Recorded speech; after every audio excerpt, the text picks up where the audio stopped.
오늘 하나님 주시는 말씀 같이 보겠습니다. 마태복음 5장 6절 말씀입니다.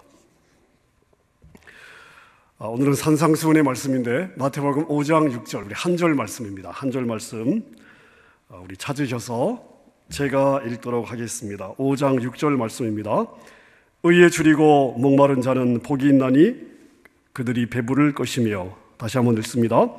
의에 줄이고 목마른 자는 복이 있나니 그들이 배부를 것이며. 아멘. 아멘. 오늘 말씀은 예수님께서 제자들을 가르치셨던 마태복음 5장에서 7장까지 산상수훈 이 말씀 가운데 한 구절입니다. 의에 줄이고 목마른 자는 복이 있나니 그들이 배부를 것이며. 자, 우리 주변에 보면 세상 영광에 목말라 하는 사람들이 참 많이 있습니다. 살 만큼 재물이 있어도 더 얻지 못해서 안달을 하고요, 육체의 만족을 찾아서 삶을 허비하는 사람들도 참 많이 있습니다. 명예와 권력을 손에 넣기 위해서 그것을 추구하느라 자기의 삶을 보내는 사람들도 주변에 얼마나 많이 있습니까? 자, 그런데 자기가 원하는 그것을 다 얻는 사람도 없지만 설사 원하는 것을 얻었다 할지라도 그것에 만족하는 사람을 본 적이 있으십니까? 아마 없으실 것 같습니다. 원하는 걸 손에 쥐어도 만족한 사람을 본 적이 없습니다. 그리스 신화에 보면 탄타루스라고 하는 왕이 등장하는데요, 당시 그리스 신 중에 제우스 신이라고 아마 들어보셨을 겁니다. 자, 그런데 이 제우스 신의 음식을 먹으면 늙지도 않고 죽지도 않는다, 이제 그런 믿음이 그 당시 사람들에게 있었습니다. 그래서 이 탄타루스라고 하는 왕이 늙지도 않고 죽지도 않는다, 얼마나 참 이렇게 솔깃한 그러한 내용입니까? 이 욕심에 눈이 멀어가지고 제우스 신의 음식을 몰래 훔쳐 먹었습니다. 자, 그러면 늙지도 않고 죽지도 않아야 되는데요, 그만 들켜버렸어요. 그래서 그 죄의 대가로 어떤 형벌을 받게 되냐면은 평생 배고프고 평생 목말라야 되는 그러한 고통의 벌을 받게 되었습니다. 그래서 물이 마시고 싶어요. 그래서 앞에 있는 물잔을 잡으려고 손을 내밀면 물잔이 뒤로 쑥 물러나는 것입니다. 너무나 배가 고파가지고 이 나무 실과를 따먹으려고 하면 나무 실과가 하늘로 그냥 이렇게 번쩍 올라가요. 따먹을 수가 없습니다. 자, 그러니까 여러분 생각해 보세요. 먹고 싶어도 먹을 수가 없습니다. 마시고 싶어도 마실 수가 없습니다. 배는 고프고 음식은 눈앞에 있는데 먹을 수가 없어요. 손만 뻗으면 만질 수 있는 거리에 과일이 있는데 먹을 수가 없습니다. 여러분 얼마나 안달이 나겠습니까? 얼마나 감죽이 나겠습니까? 그래서 이 왕 때문에 영어 단어 하나가 만들어졌습니다. 그게 바로 tantalize라고 하는 감질나게 하다, 애타게 하다 하는 그러한 단어가 만들어질 정도였습니다. 여러분, 대부분의 사람들이 쉬지 않고 추구하는 세상의 영광이 있습니다. 그 세상의 영광이 다 이런 거예요. 내 손에 잡을만 하면 손에서 빠져나갑니다. 잡았다고 생각했는데 손에서 빠져나가 버려요. 조금 얻었다 싶어요. 근데 언제 없어졌는지 그냥 사라져 버립니다. 분명 내가 내 입으로 삼켰어요. 먹었는데요, 배가 부르지 않아요. 오히려 점점 더 허기가 지고 더 갈증이 납니다. 여러분, 이게 대부분의 사람들이 추구하는 세상 영광의 본질입니다. 여러분, 우리가 지난 평생까지 거슬러 올라갈 필요도 없고, 지난 한 주간 여러분의 삶을 한번 돌아보십시오. 자, 지난 한 주간 여러분은 무엇에 목말라 하셨습니까? 지난 한 주간 여러분이 가장 마음을 쓰면서 얻고자 했던 것이 무엇입니까? 여러분, 돈이었습니까? 관계였습니까? 명예였습니까? 아니면 행복이었습니까? 자, 지난 한 주간 가장 여러분이 얻고자 했던 게 무엇이었습니까? 여러분, 얻으셨어요? 행복하셨습니까? 행복을 얻으셨습니까? 행복을 이루셨습니까? 여러분, 우리 시대, 우리 인생의 가장 큰 비극은 뭐냐? 우리는 끊임없이 행복을 추구하는데 결코 행복해 본 적이 없다는 사실입니다. 오늘 본문에 보니까 예수님께서 제자들에게 이렇게 말씀하십니다. 나를 따르는 너희들이 정말 배고파해야 되고 목말라 해야 될 것이 있다. 그게 뭐냐? 의에 배고파해라. 의에 목말라 해라. 너희가 이 의를 추구한다면 영원한 만족, 영원한 평안, 영원한 충족감, 영원한 해가를 맛보게 될 것이다. 이게 진짜 행복이다. 예수님이 지금 제자들에게 오늘 본문에서 이렇게 이야기를 하고 있는 것입니다. 자, 그럼 여러분, 의가 무엇입니까? 의가 뭡니까? 국어사전을 보면 사람이 행하여야 될 바른 도리라고 설명하고 있습니다. 자, 근데 성경은 의가 무엇이라고 말씀을 하시는가? 하나님의 뜻에 순종하고 하나님의 뜻을 행하는 것, 이것이 의라고 말씀하고 있습니다. 자, 우리가 예수님을 보면 예수님은 의가 무엇인지를 가르쳐 주셨을 뿐만 아니라 의가 무엇인지를 실제 삶을 통해서 보여주셨습니다. 여러분, 왜 예수님이 십자가의 길을 가셨습니까? 왜 어려운 십자가의 길을 가셨습니까? 하나님의 뜻에 순종하기 위해서였습니다. 아버지여, 내 원대로 하지 마옵시고 아버지의 원대로 하옵소서.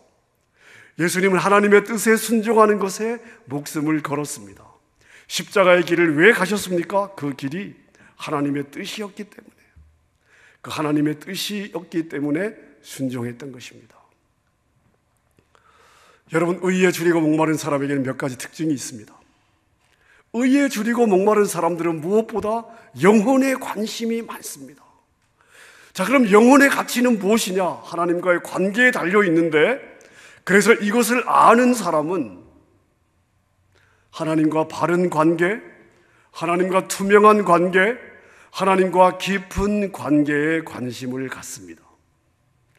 여러분, 우리가 눈으로 보는, 우리가 세상을 살면서 여러분, 세상에 문제가 얼마나 많습니까? 근데 우리가 눈으로 보는 세상, 이 모든 문제가 왜 생기느냐? 원인이 뭐냐? 하나님과 인간이 바른 관계에 있지 못하기 때문입니다. 자, 그래서 의에 대한 욕구는 어떤 욕구냐 하면요, 하나님과 바른 관계에 대한 그러한 열망입니다. 여러분 안에 하나님과 더 깊은 관계 속으로 들어가고 싶다, 이런 욕구가 있다면 여러분은 의에 줄이고 목마른 그러한 심령을 가지고 있다, 이렇게 우리가 이야기할 수가 있습니다. 또 의에 줄이고 목마른 사람들이 가지고 있는 또 다른 특징은 뭐냐 하면 죄에서 해방되고자 하는 아주 강한 욕망을 가지고 있습니다. 의에 줄이고 목마른 사람은요, 자기의 죄를 바라보며 애통하는 심령이 있습니다. 자신이 죄 아래, 죄의 노예로 살아가는 것을 견딜 수 없어 하는 그러한 마음이 있어요. 그래서 자신이 죄사함 받음보다 자기가 죄를 사함 받았다는 이거보다 더 큰 감사의 제목이 없다는 것을 알고 있습니다. 그래서 날마다 성결을 사모하고 성결의 능력을 갈망합니다. 결국은 뭐냐면요, 그 마음에 예수님을 닮고 싶은 마음이 있는 거예요. 나는 예수님을 닮고 싶다. 예수님의 마음을 닮고 싶다. 예수님의 성품을 닮고 싶다. 나는 예수님의 그 순종을 닮고 싶다. 예수님의 그 성결함을 닮고 싶다. 그 예수님을 닮고 싶은 견딜 수 없는 마음을 가지고 있는 거예요. 어떤 사람은요, 의에 줄이고 목마른 사람이에요. 여러분, 그래서 의에 줄이고 목마르다고 하는 것은 바로 영혼에 대한 갈증이고 영혼에 대한 갈망이라고 이야기할 수가 있습니다. 특별히 이 시간 말씀을 듣는 분들 가운데 아직 예수님이 내 주인으로, 내 구원자로 확실하게 자리매김을 하지 못했다, 그런 분들이 계시다면 여러분 안에 이 의에 대한 갈증이 있기를 바랍니다. 여러분 안에 구원의 확신이 없더라도, 아직 그 확신이 없더라도 하나님에 대한 사모함이 있다면 여러분은 의에 줄이고 목마른 사람입니다.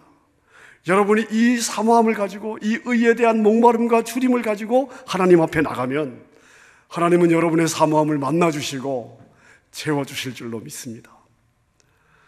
자, 여러분, 마이크로소프트의 빌 게이츠 회장을 모르시는 분은 없을 것 같습니다. 다 아시죠? 이 빌 게이츠가 하버드 대학교 3학년 때 이 윈도우, 이 소프트웨어를 개발하려고 학교를 중퇴했습니다. 남들은 하버드 가지 못해서 난리인데 하버드 3학년 때 자퇴를 했어요. 자, 그리고 34년 만에, 몇 해 전이죠. 34년 만에 하버드 대학에서 명예 학사 학위를 받고 또 동시에 명예 박사 학위를 받게 되었습니다. 졸업식에 이제 초대를 받아서 이제 명예 학사 학위랑 명예 박사 학위를 받으면서 그 자리에 졸업 이제 이렇게 연설을 하지 않습니까? 이렇게 한 게스트를 모셔가지고 자, 연설을 했는데 이 연설이 아주 많은 사람들에게 신선한 도전이 되었습니다.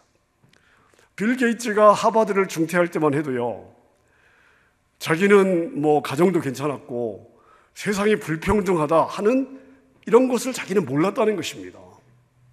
근데 살아보니까 참 세상이 불평등하다는 것을 알게 되었다는 것이죠. 그래서 졸업한 하버드 대학을 졸업하는 졸업생들에게 뭐라고 이야기를 했냐면, 여러분들은 이 땅에서 선택받은 특권층이다. 여러분은 특권을 받은 사람이다. 이미 인생 초반부에 특권을 누리고 있는 사람들이다. 이렇게 이야기를 하면서, 자, 여러분처럼 세상에서 가장 큰 특권을 누리는 사람들은 세상에서 아무 특권 없이 살아가는 사람들의 삶에 대해서 여러분은 더 깊이 알아야 됩니다. 여러분들은 앞으로 불평등의 전문가가 되어야 됩니다. 자, 이렇게 권면을 했습니다. 그리고서 덧붙여서 이야기를 하기를, 우리가 사는 이 미국 사회, 자본주의 사회 아닙니까? 자본주의는 이러한 불평등을 해결할 수 있는 가장 좋은 사회 시스템이다. 이 사회 시스템으로, 이 자본주의로 여러분들은 불평등을 해소하는 삶을 살아야 된다 라고 도전을 하였습니다. 여러분, 이 자본주의 사회는 자기가 능력이 있고 자기가 원하면 원하는 만큼의 부를 취할 수가 있는 것이 자본주의입니다. 사람들이 그래서 다 그런 욕심을 가지고 살아가지 않습니까? 자, 그런데 이 자본주의 시스템 하에서 여러분이 얻는 부로 불평등 가운데 있는 사람들을 더 깊이 알고 섬겨야 된다. 여러분, 얼마나 신선한 도전입니까? 그러니까 이 빌 게이츠는 상당히 바른 생각을 가진 사람이죠. 그래서 오래전에 이 마이크로소프트에서 은퇴해서 자신의 재산으로 자선단체를 만들지 않았습니까? 빌 앤 멀렌다 파운데이션을 만들어서 지금 뭐 상당히 많은 좋은 일을 하고 있습니다. 제가 몇 해 전에 이 자료들을 보니까 그 파운데이션의 기금만 500억 달러 정도 된다고 합니다. 50 빌리언입니다. 엄청난 규모 아닙니까? 자, 여러분, 그런데요, 문제가 뭐냐면요, 여러분, 바른 생각 가지고 착한 일 할 수 있습니다. 자기가 가진 부로 많은 사람의 삶의 질을 개선하도록 도와줄 수 있습니다. 자, 그러나 그걸로 하나님 앞에 설 수가 없다는 것입니다. 천하에 있는 모든 것을 손에 넣어도 여러분, 내가 내 영혼의 구원을 받지 못한다면, 영생에 대한 보증을 갖고 있지 못하고 산다면 여러분, 그 인생은 실패자예요. 실패자입니다. 자신의 영혼의 문제를 해결하지 않고서는 우리는 하나님 앞에 설 수 없습니다. 하나님 앞에 가려면 하나님이 인정하시는 하나님의 의가 있어야 된다는 사실입니다. 그래서 로마서 3장 22절의 말씀을 보니까 예수 그리스도를 믿음으로 하나님이 인정하시는 의를 우리가 받아야 돼요. 다시 말하면 예수님을 믿어야 됩니다. 예수님을 나의 구원자로 믿어야 됩니다. 예수님이 내가 죽을 수밖에 없는 나의 죄를 대신해서 십자가에서 죽으심으로 내 죄를 사했다고 하는 것을, 그래서 내가 이것을 믿음으로 내 죄 사함을 받았다고 하는 이 믿음이 우리에게 있어야 돼요. 여러분, 이거 해결하고 그리고 다른 것을 해결해야 되는 거예요. 예수님을 믿지 않으면 하나님의 의를 우리가 얻을 수가 없습니다. 오늘 이 말씀을 듣는 여러분 가운데 아직 예수님이 확실하게 믿어지지 않는다면 이 시간 예수님 앞에 나아오시기를 바랍니다. 여러분, 우리 예수님께 나올 때는요, 다른 거 필요 없어요. 다른 게 많을수록 도움이 안 돼요. 거추장스러워요. 그냥 빈손으로 나오시면 되는 거예요. 그냥 예수님께 나와서 예수님의 옷자락을 붙들면 되는 겁니다. 요한복음 4장 14절에 보니까 내가 주는 물을 먹는 자는 영원히 목마르지 아니하리니 나의 주는 물은 그 속에서 영생하도록 솟아나는 샘물이 되리라. 할렐루야. 아멘입니까? 여러분, 이 약속이 오늘 말씀을 듣는 분들 가운데 정말 의에 줄이고 목마른 심령을 가지고 있다면 바로 여러분에게 이 약속의 말씀이 임하게 되는 줄로 믿습니다. 제가 지난 주일 설교 초대에 여러분에게 말씀을 드렸는데요, 여러분, 우리는 지금 한 번도 경험해 보지 못한 그러한 상황을 지나가고 있습니다. 우리 어르신들, 우리 부모님들이 그러잖아요. 전쟁통에도 예배는 드렸는데. 근데 여러분, 지금은 아예 모이지를 못하고 있는 상황입니다. 지금은 공동체의 삶 자체가 불가능한 그러한 상황 아닙니까? 저에게 목사님, 우리 언제 현장 예배 드리죠? 라고 물어보시는 분들이 많이 있습니다. 여러분, 저도 잘 모르겠습니다. 하지만 확실한 것은 이렇게 확진자가 많이 나오는 상황에서 현장 예배를 드리기는 어렵다는 사실입니다. 여러분, 이렇게 우리가 지금 공동체 생활이 안 되는 신앙생활을 하고 있습니다. 자, 그럼 이 시간이 우리의 신앙생활에 마이너스만 되는 기간이냐? 이 기간이 우리에게는 마이너스냐? 여러분, 저는 그렇게 생각하지 않습니다. 물론 처음에는 그런 생각도 들었어요. 하지만 지금의 이 상황이 우리에게 참 복된 그런 기회일 수도 있겠다 하는 그러한 생각들이 참 많이 요즘 있습니다. 여러분, 참으로 어려운 때인데 이것이 우리의 신앙에, 우리의 믿음에, 우리의 영적인 삶에 어떤 유익이 있을까요? 우리는 그동안 모여서 예배드리고 섬기면서 신앙생활을 했습니다. 근데 우리가 예배를 드리고 바쁘게 섬기다 보면 내가 예배 현장에 분명히 있었어요. 섬김의 현장에 분명히 있었는데 가장 중요한 근본적인 나의 영과 하나님의 영과 과연 정말 이 바른 관계가 있었느냐? 하나님과 이 관계를 놓칠 위험들이 우리에게 있었습니다. 오늘 내가 예배 드렸어. 오늘 내가 교회 갔어. 내가 오늘 열심히 섬겼어. 이것 때문에 내 영혼의 진짜 상태를 놓칠 위험성이 있었던 거예요. 여러분, 내 영혼이 하나님과 바른 관계, 영적인 소통이 되지 않고 있으면서도 그런 공동체의 삶에 묻혀가면서 나 자신도 스스로 나에 대해서 쏘갔을 가능성이 있는 거예요. 그런 위험성이 우리에게 있었다는 것입니다. 자, 근데 여러분, 지금 보세요. 지금은 누구도 간섭하지 않습니다. 그리고 사실 누구도 의식해야 될 이유가 없습니다. 나 혼자 주님 앞에 서야 됩니다. 물론 이 기간이 외로울 수도 있습니다. 허전할 수도 있습니다. 자, 그런데 여러분, 정직하게 나의 진짜 영혼의 모습, 내 영혼의 진짜 모습을 대면할 수 있는 절호의 기회라는 사실입니다. 여러분, 우리 인생의 끝이 있습니다. 인생의 끝에서는 우리가 하나님의 심판대 앞에 서야 됩니다. 여러분, 믿으십니까?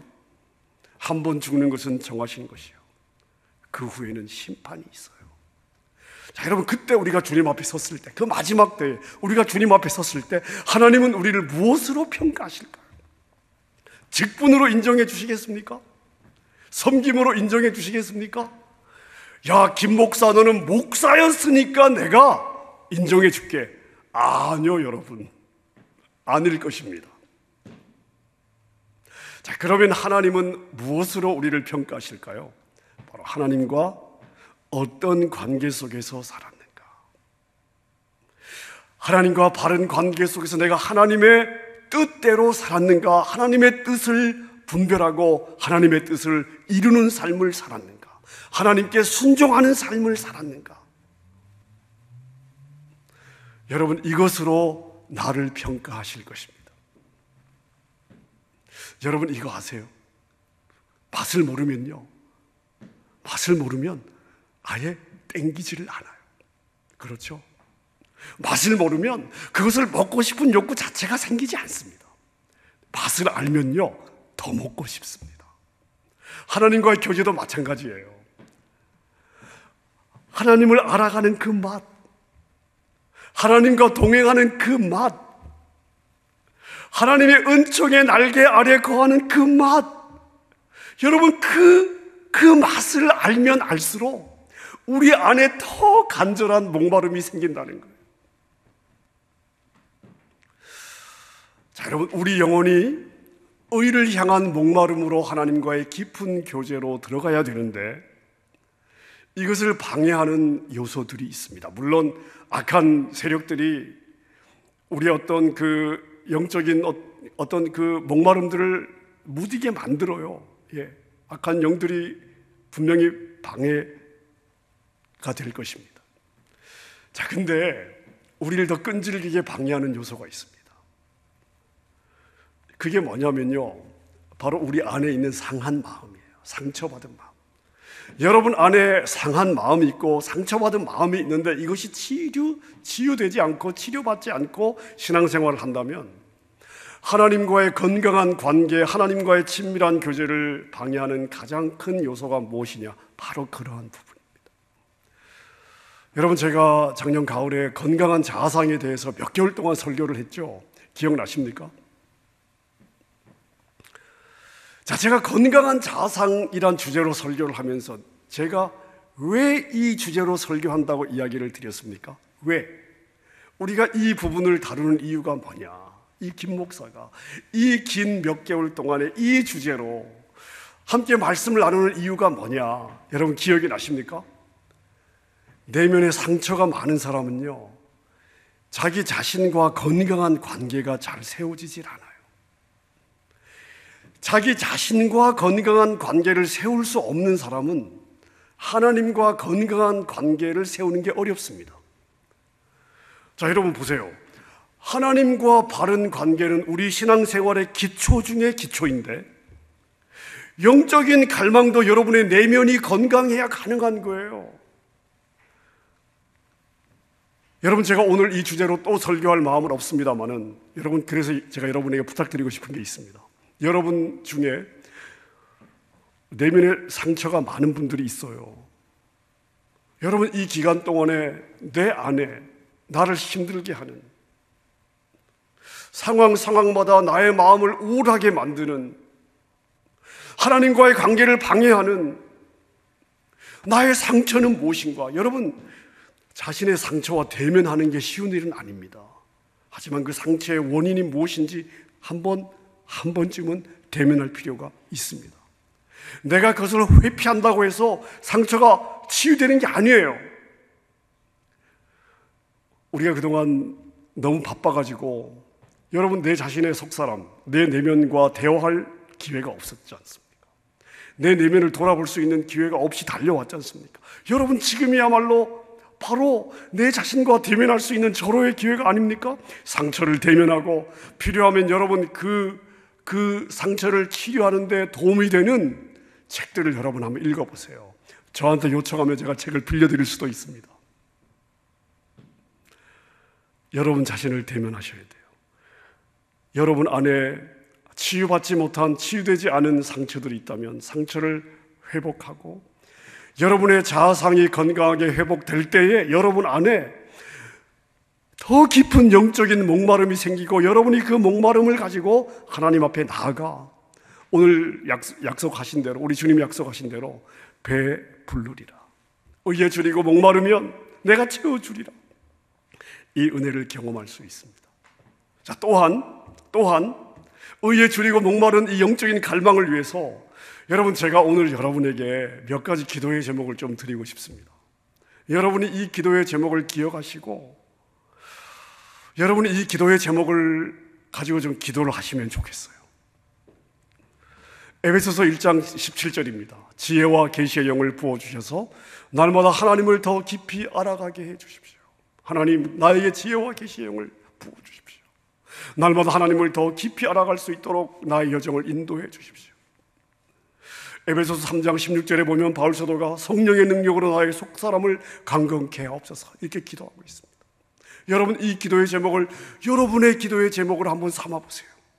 하나님, 성령의 능력으로 나의 속사람을 강건케 하셔서 내가 사람과의 관계나 주변 환경 때문에 내 감정과 정서가 요동하지 않고 나의 속사람이, 나의 내면이 강건하게 말씀 가운데 깊이 뿌리를 내려 흔들림이 없이 하나님의 보좌 앞에 서는 인생 되게 해주십시오.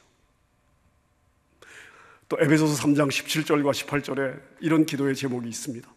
그리스도가 내 마음에 머물게 하사 그리스도의 사랑 속에 뿌리를 받고 털을 잡아서 그리스도의 사랑의 너비와 깊이와 높이와 깊이가 어떠한지를 깨달을 수 있게 되고 지식을 초월하는 그리스도의 사랑을 알게 하옵소서.